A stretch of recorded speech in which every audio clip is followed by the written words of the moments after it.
নমস্কার, সন্দেশ বাংলায় সকলকে স্বাগত। আমরা আজকে এসেছি নাটনা বড় বটতলায়।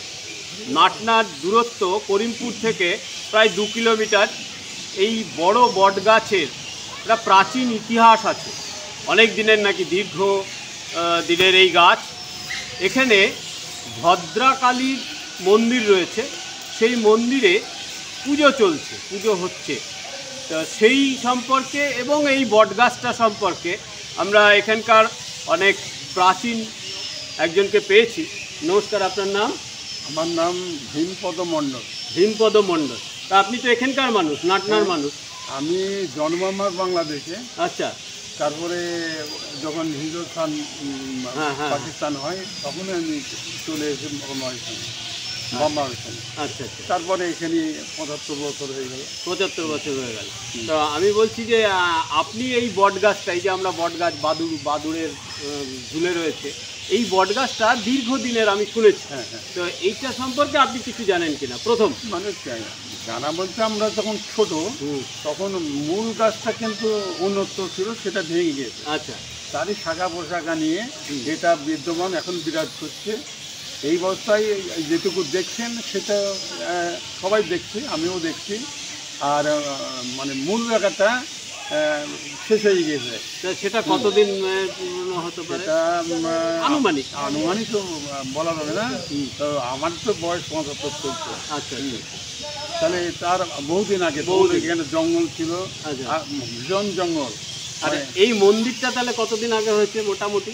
মন্দিরটা সঠিক আমার মনে নাই, অনেক দিনই হয়ে গেল। 55 বছর ধরে কি এই ভদ্রকালীর পুজো হয়ে আসছে? তারও আগে থেকে। মন্দির না হতে তখন মন্দির প্রতিষ্ঠিত হয়নি, ঘরটা হয়নি, চালাঘর করে হচ্ছে, যেটা সিস্টেম আর আগেকার সিস্টেম, চালাঘর করে হচ্ছে। তাহলে সেইটার আনুমানিক সাল বলা যাবে না, ওটা স্পেসিফিক বলা যাবে না, মোটামুটি ঘরদোরের কথা বলছি। না ঠাকুরের এই পুজোটা স্বাধীন ভারতবর্ষে হয়েছে, যেটা শোনা কথা প্রায় 150 বছর মোটামুটি। 150 বছর। তা এই যে বটগাছ, এই বটগাছের যে ইতিহাস সেটাও বলছেন অনেক পুরনো।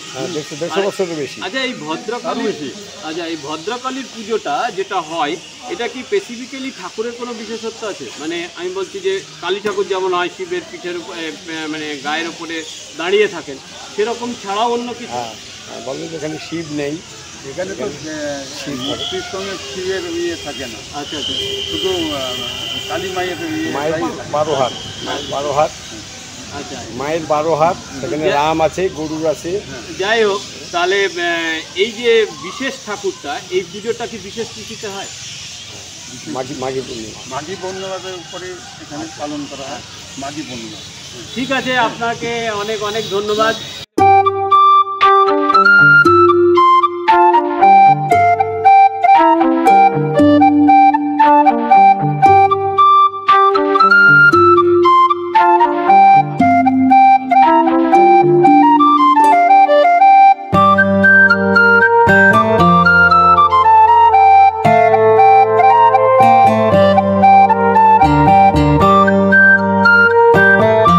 নমস্কার, আপনার নাম?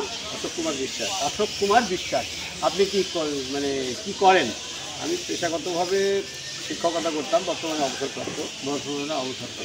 তা আমরা আজকে যে এই যে নাটনা বড় বটতলায় এসেছি, এখানে একটা বিশেষ পুজো হয়, সেটা হচ্ছে ভদ্রাকালীর পুজো।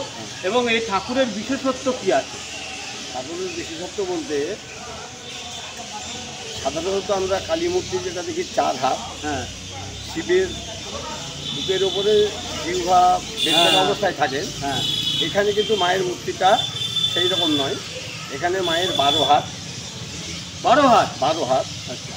শিবের বুকের ওপরে থাকেন না, অর্থাৎ এখানে শিব আদৌ নেই। আচ্ছা।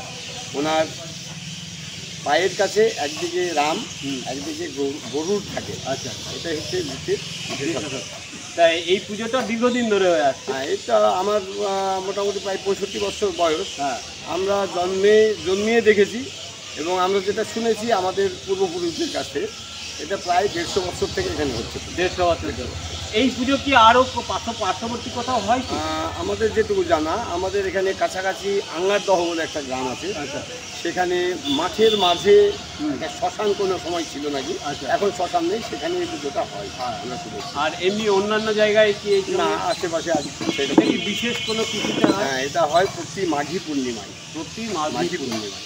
তাই এখানে এবারে কি এটা মেলা টেলা করে একটু হ্যাঁ, এটা যেহেতু মন্দিরটা প্রায় 55 বছর আগে তৈরি হয়েছে, তার আগে জঙ্গলের ভেতরেই কুটির চালা করে হতো। আচ্ছা পরবর্তীকালে মন্দিরটা হয় এবং 1975 সালে এখানে নতুন করে আরেকটা অনুষ্ঠান হয়, যেটা অম্বুবাচী উপলক্ষে মহানামযজ্ঞ হয়। আচ্ছা সেটাও বিরাট সাড়ম্বরে মহা ধুমধাম করে হয়। স্বাভাবিকভাবেই সেই কাজগুলো পরিচালনা করতে গেলে একটা নাট মন্দির তৈরি হয়েছে। মন্দিরটা যখন তৈরি হয়েছিল তখন খুব অল্প পয়সা দিয়ে সাধারণের সাহায্যে তৈরি হয়েছিল, সেটা এখন প্রায় জরাজীর্ণ অবস্থা। এবং নামযজ্ঞ এবং মন্দিরের কাজ চালাতে গেলে কিছু ঘরের প্রয়োজন। স্বাভাবিকভাবেই আমাদের পিছন দিকে যে বিল্ডিংগুলো তৈরি হচ্ছে আপনারা দেখতে পাচ্ছেন, এইগুলো নির্মাণ করতে গেলে মানুষের কাছে আমরা সাহায্যের আবেদন জানাই, যার জন্য তার উন্নয়নের জন্য আমরা চাইছি যে এবার একটা মেলার প্রচলন করতে, যে মেলার মধ্যে দিয়ে যদি আমাদের কিছু আয় হয়, তার থেকে আমরা এখানকার মন্দিরের ক্রমশ উন্নতির দিকে আমরা এগিয়ে যেতে পারবো, এটা আমাদের উদ্যোগ। আচ্ছা আচ্ছা। এই যে পুজোটা আপনারা করছেন, এর তো বিপুল খরচ আছে। আপনারা বললেন শুধু মেলার থেকে তো নিশ্চয়ই হয় না? না না, মেলাতে আমরা এবারে নতুন করছি। আচ্ছা টোটাল খরচাটাই কিন্তু আসে সাধারণ মানুষের কাছ থেকে, সাহায্যের হাত বাড়িয়ে। আচ্ছা আচ্ছা। এবং যে যা দেয়। হ্যাঁ, কালী পুজোতে আমাদের যে খরচাটা হয়, নগদ পয়সা যেমন আসে, তেমনি পুজোর দিনের সমস্ত সামগ্রী মানুষে দান করে। আচ্ছা আচ্ছা। তার থেকে এটা হয়। আর যে নামযজ্ঞ, মহানামযজ্ঞ বা মহোৎসব যেটা হয়, সেটাতেও আমাদের প্রায় 9 থেকে 10 লক্ষ টাকা খরচা হয়। সেটাও কিন্তু যেহেতু নাটনা গ্রাম একটা বৃহৎ গ্রাম, প্রচুর জনসংখ্যার গ্রাম, সেখানকার মানুষের সাহায্যেই হয়। এর বাইরেও, গ্রামের বাইরেও বহু মানুষ আছেন যারা কিন্তু এখানে এসে স্বেচ্ছায় দান করেন এবং তার মধ্যে দিয়ে পুজোটা হয়। এখান থেকে উত্তর দিকে মানে যে জমশেদপুরের মাঠটা আমরা দেখতে পাচ্ছি, ওই দিকে বেশি অংশটা ছিল, পূর্ব দিকে একটা বিরাট অংশ ছিল।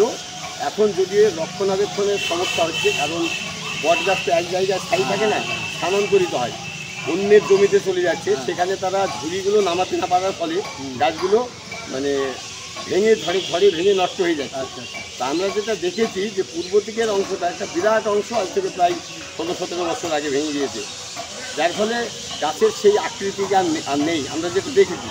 আমরা অনেকেই জানি, আমাদের এখানে একজন শিক্ষক মশাই ছিলেন গোবিন্দচরণ চক্রবর্তী, তিনি এই বট গাছকে নিয়ে একটা কবিতা লিখেছিলেন, যার ফলে তিনি রাষ্ট্রপতি পুরস্কার লাভ করেছিলেন। আচ্ছা। এই বট গাছকে কেন্দ্র করে। কি নাম বললেন? গোবিন্দচরণ চক্রবর্তী। গোবিন্দচরণ চক্রবর্তী পেশায় শিক্ষক, পেশায় শিক্ষকতা ছিলেন, এবং তিনি নাটনা প্রাথমিক বিদ্যালয়ের প্রধান শিক্ষক ছিলেন। নাটনা প্রাথমিক বিদ্যালয়ে। তো যাই হোক, তিনি তাহলে এই বটগাছের সব নিয়ে কবিতা লেখার জন্যই রাষ্ট্রপতি পুরস্কার পেয়েছিলেন। হ্যাঁ, এত শত জানতাম না আমরা। বয়স্কদের কাছে যেটুকু আমরা জেনেছি যে একসময় নাকি গাছটা এসছে জমশেদপুর থেকে।